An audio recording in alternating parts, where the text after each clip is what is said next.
उप मुख्यमंत्री ने विदिशा लोकसभा सीट के चुनावी कार्यालय का किया शुभारंभ। 2 घंटे देरी से पहुंचने पर अधिकांश कार्यकर्ता हुए नदारद। शिवराज सिंह चौहान की विदिशा सीट पर ऐतिहासिक जीत होने के साथ केंद्र में नरेंद्र मोदी के नेतृत्व में तीसरी बार सरकार बनने का किया दावा।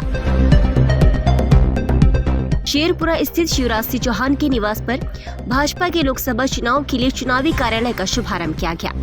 प्रदेश सरकार के उप मुख्यमंत्री राजेंद्र शुक्ल ने फीता काटकर इसका शुभारंभ किया। मीडिया से बात करते हुए उन्होंने कहा कि शिवराज सिंह चौहान पाव पाव वाले भैया है और पूरे प्रदेश ही नहीं देश भर में उनकी ख्याति है। यहाँ से पूर्व में भी वो सांसद रहे हैं।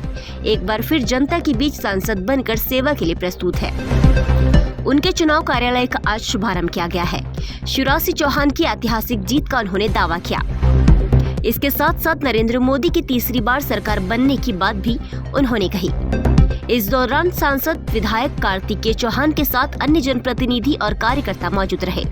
बताया गया कि शाम 4 बजे राजेंद्र शुक्ला को विदिशा कार्यकर्ता सम्मेलन को संबोधित करने के साथ कार्यालय का उद्घाटन करना था, लेकिन 2 घंटे देरी से आने के चलते कार्यकर्ता सम्मेलन खटाई में पड़ गया। वो सीधे फीता काटकर मीडिया से रूबरू हुए। लंबा इंतजार करने के चलते कई कार्यकर्ता कार्यक्रम से जा चुके थे। जैसा आप लोगों ने कहा, चुनाव का शंखनाद हो गया है।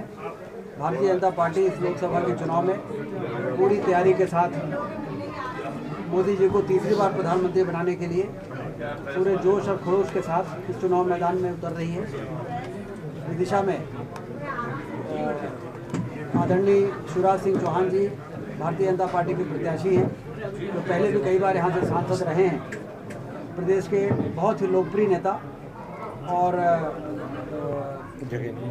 लंबे समय तक मुख्यमंत्री के तौर पर उन्होंने करोड़ों लोगों के दिल और दिमाग में अपना स्थान बनाया है। और ये वो संसदीय क्षेत्र है जहाँ पर उन्होंने राजनीति की शुरुआत करके पाँव पाँव वाले भैया के रूप में मशहूर हुए थे। और हम लोग अपने विंध्य क्षेत्र में भी जब शिवराज सिंह चौहान जी के बारे में सुनते थे तो ये सुनने को मिलता था कि वो एक ऐसा नेता है मध्य प्रदेश में जो पैदल चल चल के लोगों से आत्मीय संबंध स्थापित करने का काम उन्होंने किया। बाद में हम लोगों ने देखा उनकी राजनीतिक यात्रा कितनी यशस्वी रही है कि बहुत कम उम्र में उन्होंने राष्ट्रीय स्तर पर जिम्मेदारियां संभाली, फिर मुख्यमंत्री रहे और फिर से केंद्रीय नेतृत्व में उन्हें दिल्ली में सांसद के रूप में बुलाने के लिए उतारा है। और मैं देख रहा हूं कि विदिशा लोकसभा के हमारे सांसद जी आदरणीय रमाकांत भार्गव जी यहाँ पर बैठे हैं और आदरणीय रामपाल सिंह जी हैं, हमारे मुकेश टंडन जी हैं, जिलाध्यक्ष जी हैं। सारे लोग पूरे कार्यकर्ता इस बात को लेकर उत्साहित हैं कि एक बार फिर से शिवराज सिंह चौहान जी के लिए हमें काम करना पड़ेगा। आज दीपक जोशी जी की घर वापसी हो रही थी और क्या कारण रहे कि फिर जो है वो वापसी टल गई? आज दीपक जोशी जी की वापसी हो रही थी भाजपा में, क्या कारण रहे कि वो वापसी टल गई? आज सुबह से हम लोग कैबिनेट की बैठक और फिर सीधे यहाँ पे आना हो गया, तो अभी इसकी जानकारी नहीं है। अभी जब भोपाल लौटेंगे इसके बारे में पता करेंगे। सर, कुसुम मेहदी जी ने एक ट्वीट किया है, उसमें उन्होंने आरोप लगाया मंत्री बनने के बाद आपने फोन उठाना बंद कर दिया। इस पर आपका क्या कहना है? नहीं, वो हमारे बहुत ही आदरणीय नेता रही हैं। हम लोग उनको आदर से जिज्जी कहते हैं। और परसों ये बात सही है कि रीवा में करीब 10 कार्यक्रम थे शिलान्यास और लोकार्पण के। उस दौरान हो सकता है कि उनसे बात होना संभव नहीं हो पाया हो, लेकिन उसके बाद हमने उनको फ़ोन लगाया था और मालूम पड़ा कि किसी ट्रांसफ़र को लेकर उनके मन में कष्ट हुआ है। मैंने पता किया है और कोई ना कोई रास्ता उसका निकाल रहे हैं। सर, अब की बार 400 पार वाला नारा 400 पार वाला नारा तो बिल्कुल सिर्फ भारतीय जनता पार्टी के कार्यकर्ताओं के मुंह में नहीं है, बल्कि करोड़ों देशवासियों के।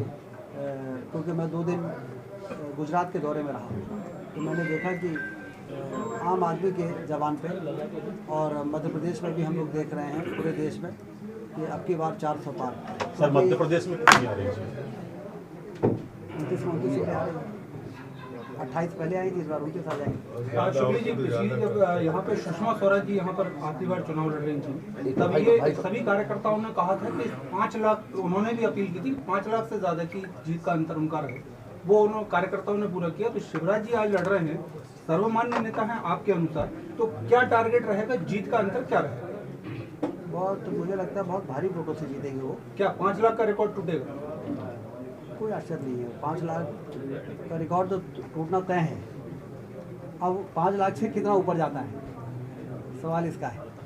वैसे तो मध्य प्रदेश में 5-14 से तो आदरणीय रमाकांत भार्गव जी भी जीते थे।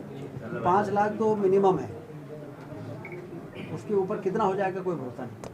वैसे मध्य प्रदेश में जो कांग्रेस की भगदड़ मची हुई है उसको आप आगामी चुनाव तक की स्थिति में क्या देखते हैं और क्या मध्य प्रदेश में कांग्रेस की स्थिति रहेगी? कांग्रेस की नैया डूब रही है और अमित शाह जी ने जो राष्ट्रीय अध्यक्ष थे उस समय उन्होंने ये बात कही थी कि कांग्रेस मुक्त देश चाहिए हमें, क्योंकि कांग्रेस ने लंबे समय तक सरकार में रहते हुए बड़े राजनीतिक अपराध किए हैं। उसके कारण देश में आतंकवाद और नक्सलवाद और गरीबी और बेरोजगारी और कमज़ोर अधोसंरचना, इसके कारण देश संकटों से घिरा। इसलिए कांग्रेस जब तक समाप्त नहीं होगी, कमज़ोर नहीं होगी, तब तक ये देश विकास की पटरी पर तेज़ी से आगे नहीं बढ़ पाएगा। भारतीय जनता पार्टी ने वास्तव में देश की जनता को सुशासन और कुशासन में क्या अंतर होता है ये सरकार में आने के बाद समझाया, बताया, दिखाया है। और उसी का ये परिणाम है कि 10 साल मोदी जी प्रधानमंत्री रहे और आज तीसरी बार उनको प्रधानमंत्री बनाने के लिए देश एकजुट दिख रहा है। कुछ कांग्रेसियों का कहना है कि जो भी कांग्रेसी बीजेपी में जाके शामिल हो रहे हैं वो बीजेपी डस्टबिन के रूप में हो गया, उनका कचरा बीजेपी संभाल रही है। कौन कह रहा है ये?